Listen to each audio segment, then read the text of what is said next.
친구의 고민은 뭐예요? 좋은 고등학교를 가고 싶은데 딴 데 알아봐라. 네가 거기 갈 수 있겠다고 생각하냐. 자신감이 좀 많이 떨어진 것 같아요. 군대 입대에 대해 부정적인 아이에 어떻게 해야 잘 가게 할 수 있을까요? 친구들이 좋은 얘기를 하나도 안 해줬나 봐요. 소리는 두 종류가 있는 것 같아요. 1번,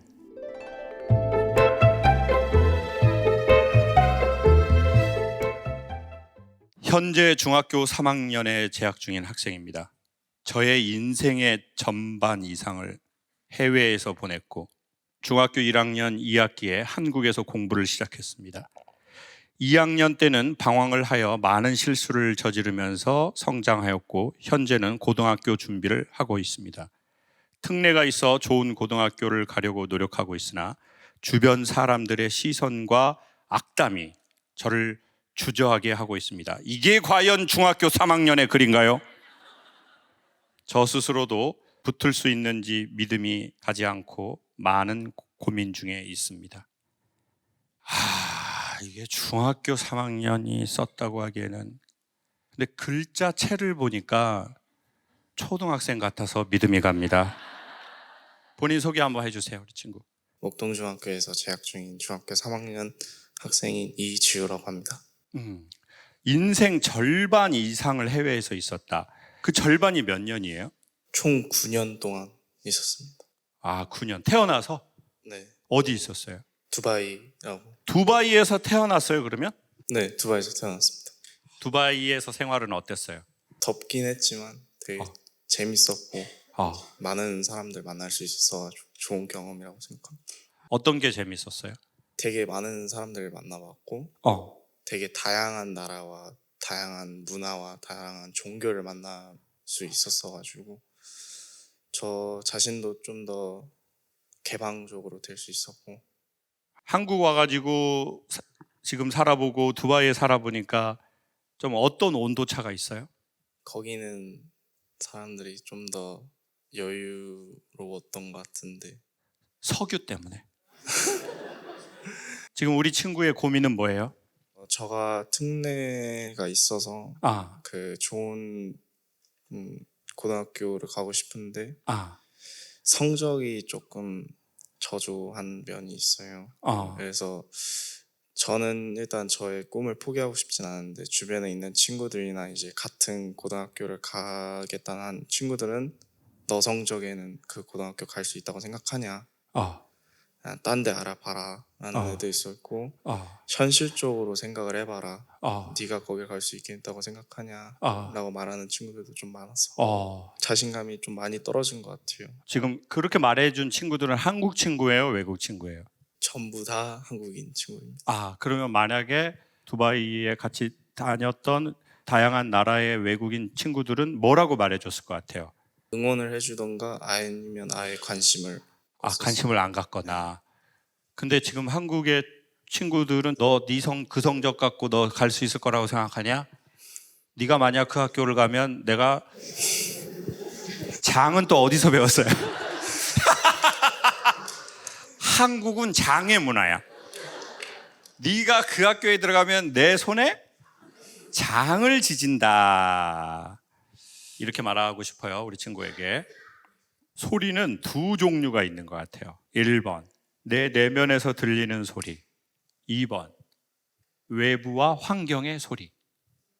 내 내면에서 나를 부르는 소리도 있고 들리는 소리도 있는데 그 소리에 대해서 내가 삶으로 반응하지 않으면 외부의 소리가 더 크게 들리거든요. 그리고 그 외부의 소리가 더 커지면 나중에 어떻게 되냐? 아까 말한 대로 그 친구들은 이제 나한테 말하지 않는데 그 소리가 내 안으로 들어와 버려요. 또 나에게 말을 거는 나가 생겨요. 그 부정적 소리가. 그러면 이제 계속 어떻게 되느냐? 환경 안에서만 살아가는 것 같아요. 여기서 말하는 환경 안에 살아간다는 것은 그냥 내 환경이 있잖아요. 내 삶의 패턴이 있고 이제 그 소리 안에서만 살 수 있고 그 소리만 들리고. 그런데 내 안에서 자꾸 나를 부르는 소리가 있어요. 우리 친구는 그 소리 들어본 적 있죠? 내 안에서 나를 부르는 소리. 네. 언제 들었어요? 2학년 때 말이랑 그래도 중학교 3학년 내내 들었던 것 같아요. 이름이 뭐예요? 우리 친구 이름 이지우. 지우? 네. 그러면 2학년 때 지우야 지우야 나의 심장에 소리 없는 소리로 다가온 그 소리를 들었죠? 축하해요. 그 소리가 진동이 좀 더 선명해지고 확신해지려면 어떻게 해야 되냐? 실패해도 좋으니까 그 소리에 대해서 반응해보기. 반응을 해봐야 돼. 반응. 삶은 마지막 순간에 우리에게 너 왜 성공 못했냐 이렇게 묻지 않는 것 같아요. 근데 이렇게는 물어보는 것 같아요. 너 왜 반응하지 않았냐? 내가 네 마음에 노크를 했는데. 내가 너 마음에 노크하는 거 너 들었어 못 들었어? 들었습니다. 근데 왜 너 반응하지 않았어? 환경이 여의치가 않았습니다. 그래서 제가 성공을 못 시킨 겁니다. 내가 너한테 성공하라고 말하지 않았어. 반응하라고 했지. 근데 넌 왜 자꾸 핑계를 대니?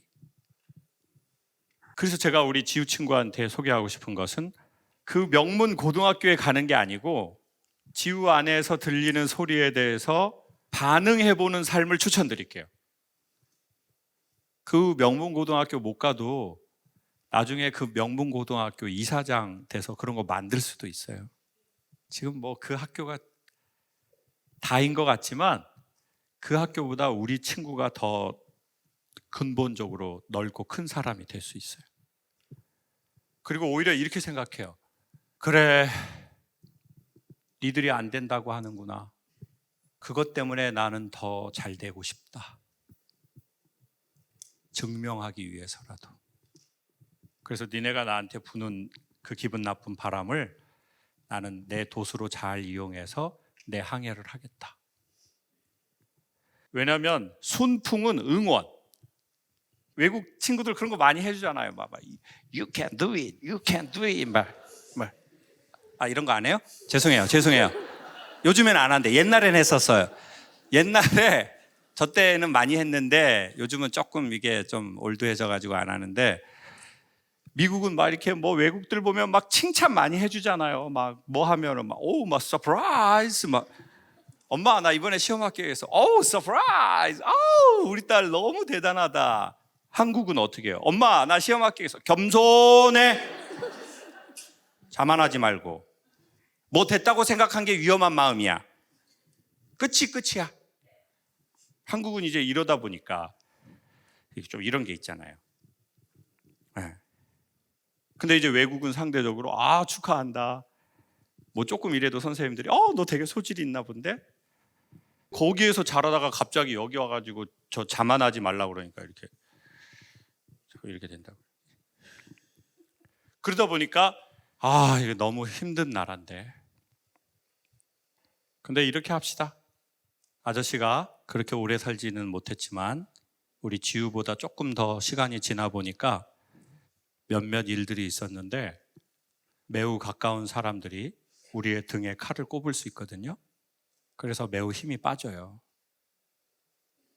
내가 그 사람하고 보낸 시간이 사라져버린 것 같고 부정당하는 것 같고. 근데 마음이 아프다는 것은 진심이었기 때문이래요. 우리 친구가 친구 관계에서 마음이 아프다면 친구들에게 꽤나 많이 진심으로 대했기 때문에 마음이 아플 거예요. 건성건성이었으면 마음이 아프지 않았을 거예요. 그리고 두 번째, 가까운 사람들이 우리에게 마음에 칼을 찌르는데 그때 생기는 폭풍 같은 바람이 있거든요. 그걸 이용해서 오히려 우리의 갈 길을 갑시다. 어쩌면 나 혼자였으면 못 갔을 텐데 그 바람이 우리를 밀어줄 수도 있어요. 그래서 지지와 응원과 사랑만이 우리를 밀어주는 게 아니라 때로는 억울함도 화남도 섭섭함도 뭐 그런 바람이 되기도 하는 것 같아요. 일찍 삶을 경험하게 된 것 같아요. 그리고 어쩌면 두바이의 좋은 것 그런 것만 또 했으면 또 세상은 너무 또 한쪽이었는지 몰라요. 근데 또 우리가 어린 나이에 또 이걸 경험하니까 더 좋은 삶의 균형을 잡게 될지도 모를 것 같아요. 오늘 여기 중학교 3학년인데 어떻게 와서 이거 어떻게 썼어요? 오늘 누구랑 왔어요? 엄마랑 같이. 엄마. 누가 오자고 했어요? 엄마가? 네. 근데 이거 어떻게 이런 걸 썼어요? 중학생 3학년인데. 아저씨 오늘 처음 봤어요? 아니면 처음 본 사람한테 쓴 거예요? 어떻게 된 거예요? 아빠랑 엄마랑 좀 많이 보시는 채널이었어가지고 몇 번 봤어요? 딱 한 번 본 것 같아요. 딱 한 번? 좋아. 아주 좋아. 우리 지우 아주 좋아요. 이런 글을 쓸 수 있다는 건 지우 안에 좋은 삶이 이미 형성이 됐기 때문에 이 글이 나온 거예요. 잘 될 거예요. 너무 두려워하지 말아요. 25살 아들이 있는 엄마입니다. 어느 날 전화로 엄마 백 있어? 라고 묻길래 엄마 명품 백 하나 있다. 백 선물로 사주려고 그래? 했더니 군대 안 가게 백 있으면 해줘. 그래서 제가 BTS도 가는데 네가 가야 되지 않을까? 라고 했더니 한동안 삐져서 통화도 안 합니다. 군대 입대에 대해 부정적인 아이에 어떻게 해야 잘 가게 할 수 있을까요? 아이가 큰 아이입니까? 네. 그러면 아이가 어떻게 돼요? 저는 하나 네 있어요. 25살인데 그러면 지금 대학생이에요? 지금 캐나다에서 대학생이에요. 아, 캐나다에서. 네. 아, 그러니까 더 가기 싫겠구나. 친구들은 이미 20살 초반에 다 가서 아, 근데 그 친구들이 좋은 얘기를 하나도 안 해줬나 봐요. 아, 군대에 대해서. 네, 그러니까 좀 부정적인 면이 굉장히 커서 아, 이제 나이가 이제 좀 있으면 더 많이 먹으면 너 힘들어진다 이렇게 얘기를 해도 자기는 되도록이면 안 가고 싶다. 지금 아들의 마음 이해는 하겠는데 아들은 빠따를 맞아야 돼요. 근데 결국은 군대를 입대를 해야 되니까 한국을 와야 되잖아요. 네네네네. 본인은 이제 최대한 늦게 가고 싶다. 아, 최대한 늦게. 네. 그러면 최대한 큰 고통을 맛보게 된다고 얘기해 주십시오. 얘기는 했는데 잘 안 돼가지고 나이가 먹을수록 자꾸 반항심만 커져서 예전에는 안 그랬거든요. 착하고 말을 잘 들었는데 멀리 있다 보니까 좀 오히려 반항심이 좀 많아지는 경향이 있는데 근데 이제 가장 고민입니다. 그렇죠. 또 외국물을 먹게 되면은 한국에 적응하기가 더 어려울 수가 있어요. 그러니까 요즘 군대가 아무리 좋아졌다고 해도 군대는 기본적으로 쉽지 않습니다.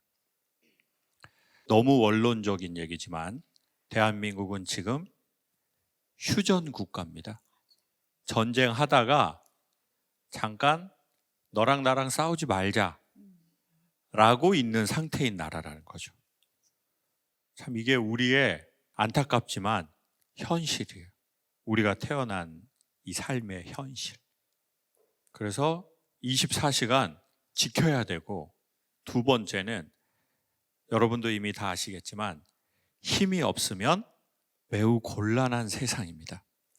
그래서 힘이 있어야 됩니다. 나라가 개인이 지식도 있으면 좋고 돈도 많으면 좋고 이런 얘기가 있거든요. 그 옛날에 뭐 공자, 노자 막 이런 분들 얘기. 학문은 거슬러 올라가는 강에다가 배를 띄우는 것이다. 물이 보통 위에서 아래로 흐르는데 밑에서 위로 흐르는 강이 있다고 칠게요. 그 강에다가 배를 띄웠어요. 그래서 전진하지 않으면 유지하는 게 아니라 계속 후퇴한다고요. 이 말을 여러 가지로 응용할 수 있는데 이제 제가 김창옥 쇼에서 국제사회 이런 단어 나 처음 나오네 진짜. 이제 대한민국만 이렇게 사는 세상이 아니잖아요. 이 글로벌하고 남의 나라랑 같이 살아야 되는 이 세상의 대한민국의 시절을 저와 여러분이 사는데 전진하지 못하면 그 자리를 유지하는 게 아니라 계속 떨어진다고요. 그러니까 저하고 여러분, 우리나라가 힘이 없으면 우리의 지위를 유지하는 게 아니라 계속 떨어진다고요. 그러니 지식도 많을수록 좋고, 제 개인적인 얘기로는요, 영원한 우방이, 오늘 우방까지 나옵니다. 영원한 우방은 없다예요. 제 생각은. 다 우리들의 이익이 기본적으로 있으니까 우리나라도 다른 나라랑 뭘 하는 거지, 다른 나라도 우리나라 도와줄 때 자기네 아무것도 없는데 그냥 도와주겠어요? 뭐가 있으니까 우리를 도와주고, 그게 나쁜 것도 아니잖아요. 내가 너랑 같이 편 먹자. 거기에는 기본적으로 인간의 도리와 의리만 있을 수 없어요. 나라라는 게 어마어마한 큰 돈이 걸려 있고 막 국가와 국가가 그렇게 얽혀 있잖아요. 그러니까 제가 이 문제에 대해서 말한다면 기본적으로 우리가 힘도 있고 돈도 있고 나라가 세야지 여러 가지로 좋은 관계를 유지할 것도 많다는 거죠. 근데 안타깝게 우리나라가 휴전 중이네요. 그래서 미안하지만 누군가가 대가를 치러야 되는 상황이에요. 근데 오늘 진짜 이런 게 뽑힐 줄은 몰랐네요. 내가 아까 한 번 더 섞었어야 되는데 나 왠지 아까 손가락에 뭐가 걸리더라, 느낌이. 이쑤시개 걸린 것처럼. 근데 봐보세요. 오늘 토요일 이 좋은 가을에 이 시간에도 대한민국의 50만 정도 되는 군인이 어딘가 저 강원도에서부터 연평도, 백령도, 제주도 방어사령부 수없이 많은 곳에서 직업군인하고 의무복무를 하는 군인들이 그 자리를 지키니까 저희가 이 토크쇼도 할 수 있고 올 수 있는 거거든요. 그리고 선생님 아드님이 지금 캐나다에서 공부할 수 있는 거는 엄마가 돈 보내서 아빠가 돈 보내서 하는 것 같지만 그게 맞지만 국가와 민족이 없이 어떻게 그 캐나다 가서 공부하냐고요. 그리고 아드님이 다시 군대 생활을 하고 다시 캐나다로 가서 또 공부하려고 해도 아드님의 후배들이 또 그 자리를 지켜야 또 그걸 할 수 있다는 거예요. 그러니까 이미 우리는 피와 살처럼 우리의 선배의 그거를 힘입어서 이 자리에 있고 토크쇼도 하고 장사도 하고 연애도 하고 사업도 하고 직장도 다니고 고민도 하고, 그리고 아드님이 또 들어가니까 또 많은 사람들이 엄마 아빠가 또 직장도 다니고, 그리고 또 아드님이 제대해도 아드님 후배들이 또 그 자리를 지켜야 아드님은 또 캐나다 가서 공부할 수 있고, 그게 현실이긴 합니다. 그래서 아드님이 지금 그 말이 받아들여지진 않겠지만 아드님이 국가로부터 받은 빚을 정직하게 내야 한다고 생각합니다. 그리고 지금 이 순간에도 많은 군인들이 특별히 의무복무로 젊은 시절에 2년 전후를 바치는 건 엄청 힘들어요. 그래서 아드님 마음을 이해하겠어요. 안 갈 수 있다면 안 가고 싶은 마음 충분히 이해해요. 저는 개인적으로 해병대에 나왔거든요. 지금 여러분 표정이 마음이 상하네요. 그거 뭐를 의미하는 거예요? 지금 얼굴 표정 약간 면제 느낌 들지 않아? 쟤는 해봐야 상근 예비역 같은 느낌, 방위병 같은 느낌인데. 해병대를 지원해서 갔지만 해병대를 가기 전에 제가 가진 마음이 아드님 마음하고 똑같은 마음이야. 안 갈 수 있다면 안 가면 좋겠다.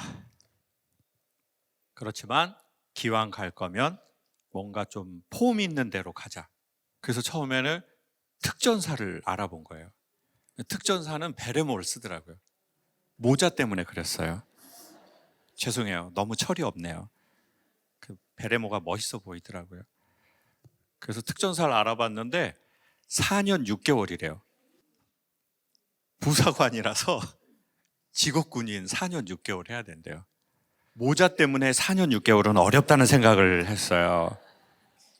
숭고한 뜻이 있으면 특전사를 가야 되는데 모자 멋있어서 4년 6개월은 어렵겠다. 그래서 해병대에 보니까 해병대가 8강 모두 쓰고 빨간 명찰도 달고 옷이 멋있더라고요. 기왕 갈 거면 센 데 가서 센 사람이 되면 좋겠다 생각은 한 것 같아요. 강한 파도가 강한 어부를 만든대요. 피할 수 있었다면 피했을 것 같습니다. 부끄럽지만. 그렇지만 피할 수 없었으니까 그러면 기왕 이렇게 된 거 센 파도로 들어가서 센 어부가 되면 좋겠다 생각을 한 것 같아요. 군대 힘들어요. 졸라. 군인들에게 존중하는 사회가 됐으면 좋겠어요. 그러니까 주변에 군대 갔다 온 애들 이렇게 있으면 우리도 미국처럼 너의 수고에 감사하다라고 하면서 100만 원씩 딱딱 주면 좋겠어요. 힘드니까 사기라도 올려줘야 될 거 아니에요? 마음의 기운이라도 이렇게 해줘야죠. 아드님이 정직하게 대면해서 이때까지 본인이 성장한 과정에서 국가와 선배들로부터 받은 빚을 정직하게 갚는 것이 아드님의 미래에 아주 좋은 일이라고 생각합니다. 조금 오해가 있는데요. 네. 저희 아들이 약간 보수적인 부분이 좀 나이가 어린데도 있어요. 아, 지금은 안 가겠다는 건 아니고 좀 늦게 가겠다고 하는 건데 괜히 이걸 보고 저를 더 미워할까 봐 사실은 조금 겁이 나요. 엄마가 아들을 사랑으로 감싸는 모습 너무 아름답고요. 그럼 이쯤에서 그만할게요. 사람들이 자기 안에 있는 이야기를 누군가에게 말할 수 있고 이것을 웃으면서 서로 이야기하고 생각할 수 있다는 건 괜찮은 시간을 함께 서로 이야기하면서 보내는 것 같습니다. 한 번에 구원자가 나타나서 우리의 문제를 완벽하게 해결할 수는 없지만 솔직하게 어느 정도는 이야기하고 함께 생각해보는 시간을 갖는 것은 상당히 괜찮은 것 같습니다.